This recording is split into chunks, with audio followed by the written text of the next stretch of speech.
Welcome to the NBA Coast to Coast podcast brought to you by thelines.com. Coming to you from the West Coast, Josh Lander, joined as always by Nate Weitzer on the East Coast. And we are looking at the Battle of LA at Crypto.com Arena, the Clippers and the Lakers on a pretty decent sized slate with a bunch of teams on a bunch of back-to-backs here in the NBA tonight on Wednesday. Nate also already recorded a couple of videos for you guys. He's got one with just a bunch of his best bets from across the NBA. And then we've also got our player props video that we're bringing you each and every weekday. So like and subscribe, continue to follow along. Also head to thelines.com on top of all the great content we have up there. We've also got our odds finder tool that you can use to make sure you're getting the best odds available to you on all the bets you're making in the NBA this season. Nate, let's run through what we've got in this LA showdown and then talk about some of our favorite bets in this one. Yeah, so we've been waiting for a while. That's why we're recording late for news. It appears Anthony Davis and LeBron James are going to play tonight, which makes the line settle at Lakers plus 3.5 right now with a total of 232. It's obviously going to hinge a lot on how much they are able to go here. D'Angelo Russell also questionable. It's just a massive difference in terms of rest right now. Lakers at the end of a 4-game road trip played overtime in Utah last night, traveled back.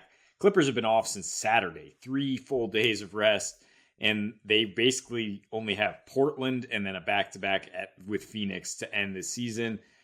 So this is been called the biggest game for the Lakers and Clippers this season, at least to date. They have the exact same record. They're gunning for that 6th seed to get out of the play-in.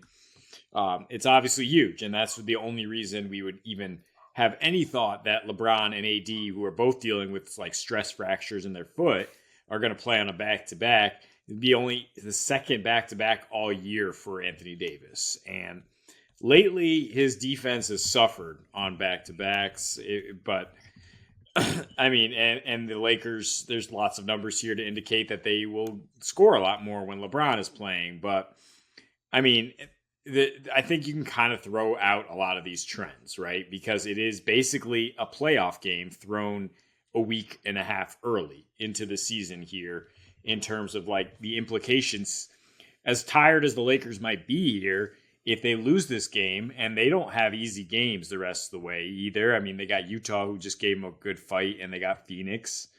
But if they wind up in the play-in, then it's going to be short rest once again. So basically what we're going with here more than anything is under 232. I definitely like the Lakers more than the Clippers. I don't like Josh always jokes that you wouldn't bet on the Lakers with my money. I would not bet on the Clippers with anyone's money. I think they are literally just like a science experiment still at this point.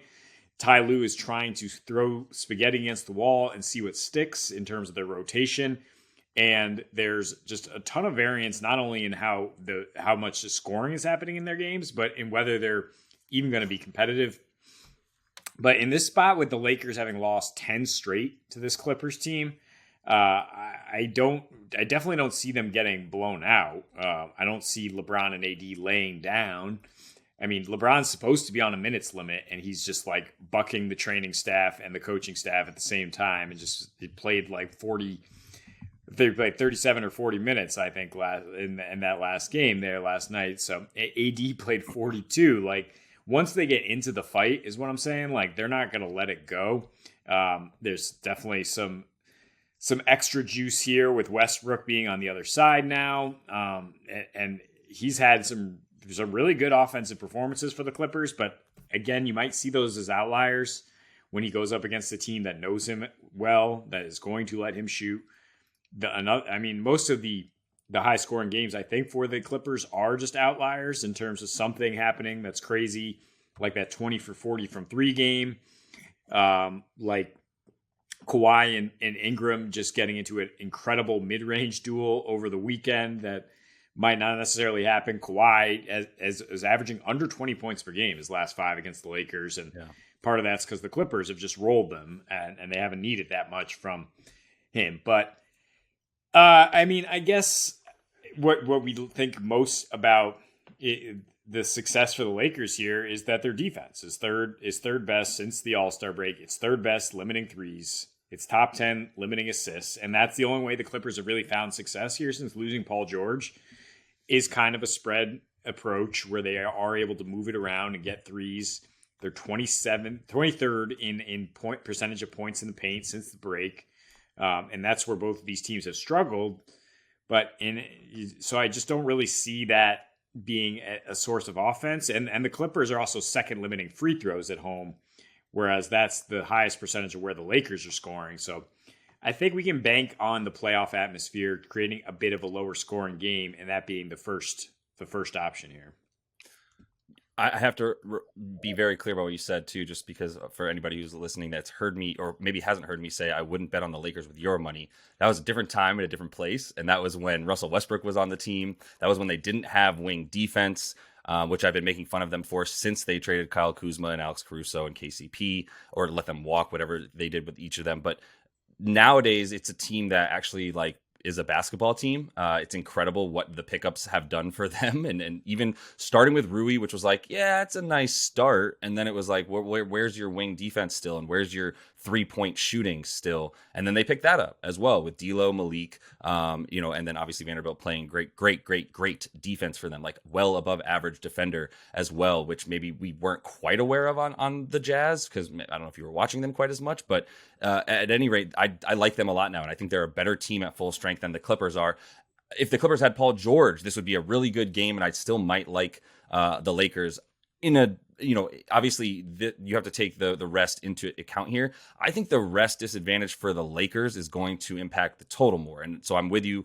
Once again, as you mentioned, we really do like the under in this one a bit more. And although I don't love a teaser, I do like a teaser in this one, just to make myself feel a little bit better about the Lakers. I want to take the Lakers and I want to take the under, and I feel good about both of them. But I'm not ashamed to just go ahead and take them both and tease them to get Lakers at +7 and this total all the way up to 236.5 before I can take the under on it, which I love. And a lot of the trends here, like I was saying, preferring the under in this situation really stems from the Lakers going under when they're on a rest disadvantage, which is something that is pretty predictable when you look at the age of their two best offensive players and the guys that really run the style of play that they have. The scary thing about taking the under, which I just want to make clear that we're aware of, we're not just skipping over the stats that we don't like to make our case. I'm aware that LeBron has been back for 4 games and they've scored 128 points per game in that time. And I'm aware that their pace jumps up about 6 points per 100 possessions when LeBron plays versus when he does not with this team over the last 30 games, where he's played 13 and he has missed 17 of them. And yeah, their pace in the last 4 with him back is up to about 100.8 or so. But the offensive efficiency has been incredible for them with that 124-ish offensive rating since LeBron came back. I mean, we do have to take into account who they played. A hapless Jazz team, the Rockets, Timberwolves, that was impressive, scoring 123 points. And then, putting up 121 in Chicago on the Bulls as well was pretty nice. But I also like the under and the recent sort of games that they've played, the splits between home and away, and playing better defense on the road, playing better defense at home, which I understand they're the road team right now, but they're in Crypto.com Arena, and it's going to be 85% Lakers fans, as is what the split is there in LA. And so in a home game, they're going to play a little bit worse offense and a little bit better defense, according to what they've been doing basically since the All-Star break. There's pretty stark differences there for how much more they're going over on the road with much higher totals, and much more likely to get over 230. So the Clippers, don't have much to say about them. Don't really care to talk about them that much. Kawhi, except for the sort of downward trend for Kawhi on offense as of late, a little bit better defense from them, especially when Kawhi's on the floor, about 4 points per 100 better when Kawhi's on the floor in terms of their defensive rating. So you can also look for that. We both like their defense more when Paul George is on the floor. But I think you can rely on things with a Kawhi-led offense, especially. You can rely on things being a little bit more about setting things up, him getting his shot into his spot, and then the offense running from there, which his spot is basically the extended wing down all the way towards the baseline. So with that in mind, he's got to get down there. He's got to set up. There's a lot more to like about the under in this one. And like I said, I would take the Lakers as underdogs despite all of these disadvantages they have with the lack of rest that they've had when you've got them at home in this situation. Yeah, I mean, the Lakers are rolling. They look like one of the best teams in the league, to the point that pundits are now being asked, are they the favorite in the West because of their veteran leadership and their ability to just turn it up at the playoffs at this point. And I don't think anybody's going to plant their flag on the Clippers right now, given just the wonky inconsistency and this complete lack of continuity that they've had all season. So, I mean, yeah, I think Lakers, if we're betting on a team plus 3.5 or plus 130 on the money line, I will take them and just close my eyes and not think about what the rest situation is. And it's the same thing with the under, really. Like, all the numbers actually indicate this could be very high scoring. Just if you look at how the Lakers perform on back-to-backs this year, not rest disadvantage, but their back-to-backs are averaging 244. A lot of that's because Anthony Davis has not played. He's played in one, and that was at Utah in November with no LeBron, and they just got blown out in the first half. Coincidentally, what happened the last time they played the Clippers is they got blown out in the first half. LeBron had 46. The rest of the starting lineup was just ass, and that's just been the MO in most of these last 10 losses. So try not to focus too much on what has happened and what we think will happen. And if this is really a playoff atmosphere, the Lakers, when they were in the playoffs the last 2 years, have gone under in 8 of their last 10. And if you look at a total of going under 223, they've gone under that in 9 straight. So, I mean, they're obviously going to play much slower if it is that kind of a situation, and they're going to pace themselves, right? Because, like you said, they're old, and they need to slow it down and try to win in the fourth quarter. And they know, like, the reason they push the pace so much most of the season, and you look at the gap when LeBron's playing versus not, is because they were a team that had no half court. They had Russell Westbrook in there. They're trying to get him going, and now it's the opposite. So, like, if they look at that and say, look, we want to keep this in the half court, because then the Clippers have this, like, the albatross around their neck that is Russell Westbrook and his inability to shoot.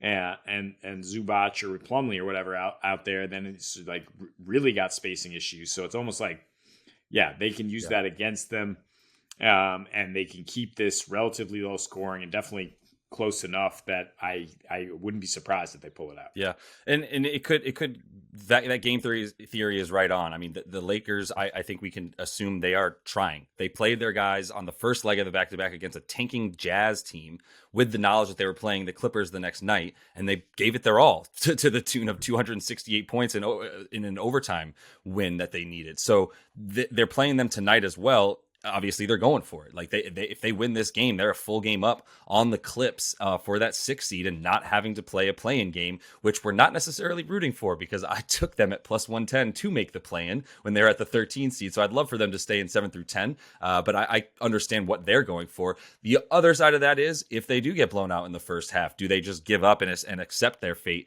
as a play-in team? I don't know that that's going to happen. I think they're going to bring it, and I think even if LeBron's on a 30-minute limit count they're still good to keep this game close. And I think as a result, with that playoff atmosphere, that they're going to be all trying very, very hard on defense, they're going to keep this thing a little bit lower scoring as well. So that is all the time we have for you in this one. Make sure to like and subscribe to that page. Continue to follow along. Check out the other couple of videos Nate threw up for you guys today.